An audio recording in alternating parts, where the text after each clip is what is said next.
بسم الله الرحمن الرحيم. عَمَّ يتساءلون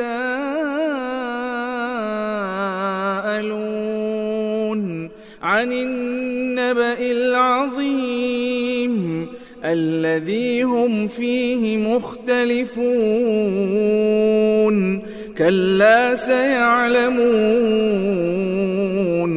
ثم كلا سيعلمون ألم نجعل الأرض مهادا والجبال أوتادا وخلقناكم أزواجا وجعلنا نومكم سباتا وجعلنا الليل لباسا وجعلنا النهار معاشا وبنينا فوقكم سبعا شدادا وجعلنا سراجا وهاجا وأنزلنا من المعصرات ماء ثجاجا لنخرج به حبا ونباتا وجنات ألفافا إن يوم الفصل كان ميقاتا يوم ينفخ في الصور فتأتون أفواجا وفتحت السماء فكانت أبوابا وسيرت الجبال فكانت سرابا إن جهنم كانت مرصادا للطاغين مآبا لابثين فيها أحقابا لا يذوقون فيها. معاشر المسلمين وزمرة المؤمنين رحمكم الله، روي عن أبي هريرة رضي الله عنه أنه قال قال رسول الله صلى الله عليه وسلم إن يوم الجمعة سيد الأيام وحج الفقراء وعيد المساكين الخطبتان فيها تقومان مقام الركعات الظهر، فإذا صعد الخطيب على المنبر لا يتكلمن أحدكم ومن يتكلم فقد لغى ومن لغى فلا جمعة له.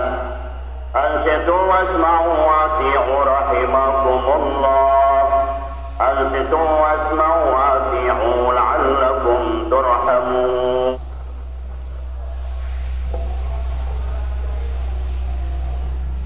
إن الله وملائكته يصلون على النبي يا أيها الذين آمنوا صلوا عليه وسلموا تسليما. اللهم صل وسلم على أشرف العرب والعجم وإمام مكة المدينة والحرام على سيدنا محمد وعلى آله وصحبه وبارك وسلم. السلام عليكم ورحمة الله وبركاته. الله أكبر الله أكبر الله أكبر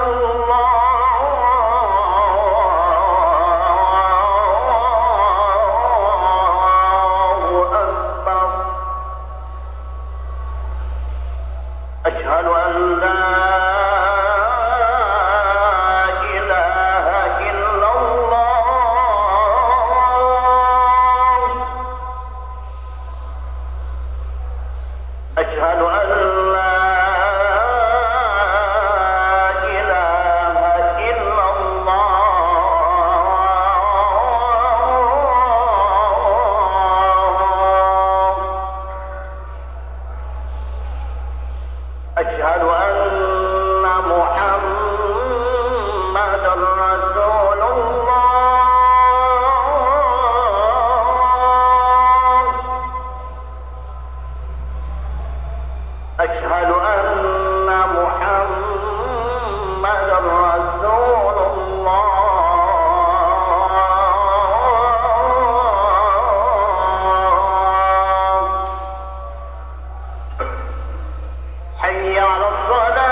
الحمد لله وكفى والعاقبة للتقوى والصلاة والسلام على من اتبع الهدى أشهد أن لا إله إلا الله وحده لا شريك له العالم السر وأخفى وأشهد أن محمدا عبده ورسوله المجتبى اللهم صل وسلم وبارك على نبيه المصطفى سيدنا محمد صلى الله عليه وسلم الداعي بأمته إلى هداية الله وجنته هي أحسن المأوى وأبقى وعلى آله وأصحابه وذرياته ومن اكتفى أما بعد فيا عباد الله اتقوا الله حق تقاته ولا تموتن إلا وأنتم مسلمون وقال الله تعالى في كتابه المبين يا أيها الذين آمنوا اتقوا الله وكونوا مع الصادقين. Hadirin jamaah Jumat rahimakumullah, puji syukur kepada Allah Subhanahu wa taala yang memberikan nikmat-nikmat yang tak terhingga kepada kita sehingga kita bisa memasuki bulan Dzulhijjah, bulan yang sangat mulia, yang mudah-mudahan kita mendapatkan banyak curahan rahmah dan selalu dalam ridhonya Allah Subhanahu wa taala dalam melewati setiap hari, setiap waktu di dalam bulan Dzulhijjah kali ini. Semoga pula kita senantiasa untuk bisa selalu mengingat dan berucap serta merenungkan betapa perjuangan baginda Rasul sallallahu alaihi wasallam sangat luar biasa dan tak mungkin untuk bisa kita balas jasa beliau, sehingga kita senantiasa hendaknya untuk memperbanyak bersalawat kepada baginda Rasul sallallahu alaihi wasallam dalam setiap waktu kita. Hadirin jamaah Jumat rahimakumullah, setiap ibadah yang disyariatkan oleh Allah Subhanahu wa taala memiliki peran penting untuk mewujudkan peradaban yang gemilang di dalam kehidupan dunia ini, sebagaimana yang disebutkan oleh Syekh Muhammad Said Ramadan Al-Buti di dalam kitab beliau Minhajul Hadarah fil Quran. Beliau menyebutkan bahwa ibadah apapun bentuknya yang disyariatkan oleh Allah Subhanahu wa taala memiliki pesan dan makna yang sangat penting, baik yang tersurat maupun yang tersirat, untuk membawa umat menuju kehidupan peradaban yang tinggi dan gemilang. Tidak berlebihan apa yang disampaikan oleh Syekh Muhammad Said Ramadan Al-Buti. Ditegaskan kembali terlebih khusus terkait dengan ibadah haji, syariat haji yang disyariatkan oleh Allah di bulan ini. Ditegaskan oleh Syekh Usama Al-Azhari, setidaknya di dalam syariat haji ada dua pesan penting yang ditegaskan oleh Allah yang dapat kita ambil dari pesan-pesan yang tersurat di dalam ayat-ayat Al-Quran dan hadis-hadis Rasul sallallahu alaihi wasallam. Pesan yang pertama adalah pesan terkait dengan aman. Ayat-ayat yang terkait dengan haji, baik yang disebutkan di dalam surah Al-Baqarah, surah Ali Imran, di dalam surah Ibrahim, dan begitu juga di surah-surah yang lain seperti surah Al-Qasas, surah Al-Ankabut, surah Al-Fath, dan juga surah Al-Quraisy, begitu juga di surah At-Tin, tersirat dengan jelas bahwa kata aman merupakan pesan terpenting yang dapat kita ambil dari syariat ibadah haji. Kenapa harus kata aman? Karena tanpa keamanan kita tak akan pernah bisa melaksanakan apapun. Aman merupakan perintah yang wajib untuk kita tunjukkan kita sebagai umat Islam. Kita merupakan duta-duta cinta damai. Kita adalah umat Islam, adalah duta-duta untuk membawa rahmatan lil alamin. Karena Islam diturunkan oleh Allah ke muka bumi ini memang untuk menjadi rahmat bagi segenap alam. Ditegaskan kembali oleh Al-Allamah Syekh Abdullah Al-Bajjah, disebutkan bahwa asas utama untuk bisa mencapai tujuan maqasidus syariah. Tanpa keamanan maka maqasidus syariah tidak akan pernah terwujud. Ketika maqasidus syariah tidak terwujud, maka tidak akan pernah umat Islam dapat meraih peradaban yang tinggi. Dan kita umat Islam takkan pernah bisa menjadi umat tauladan. Oleh karenanya, ya pesan utama yang dapat kita ambil dan mudah-mudahan bisa kita segera amalkan di dalam kehidupan kita sehari-hari. Kita adalah menjadi duta-duta yang membawa keamanan dimanapun kita berada. Orang lain akan aman baik dari lisan kita, dari mata kita, dari tangan dan kaki kita. Dimanapun kita berada, kita menjadi orang yang menebarkan keamanan, bukan justru menjadi penyebab terjadinya kekacauan di mana-mana. Hadirin jemaah Jumat rahimakumullah. Pesan yang kedua yang dapat kita ambil dari risalah terkait dengan ibadah haji, yakni pesan tentang zikir. Dalam banyak ayatnya, lebih khusus bisa kita lihat di dalam surah Al-Baqarah ayat 198 sampai ayat yang ke-200. Allah Subhanahu wa taala menyebutkan secara berulang-ulang sampai 4 kali kalimat tentang zikir.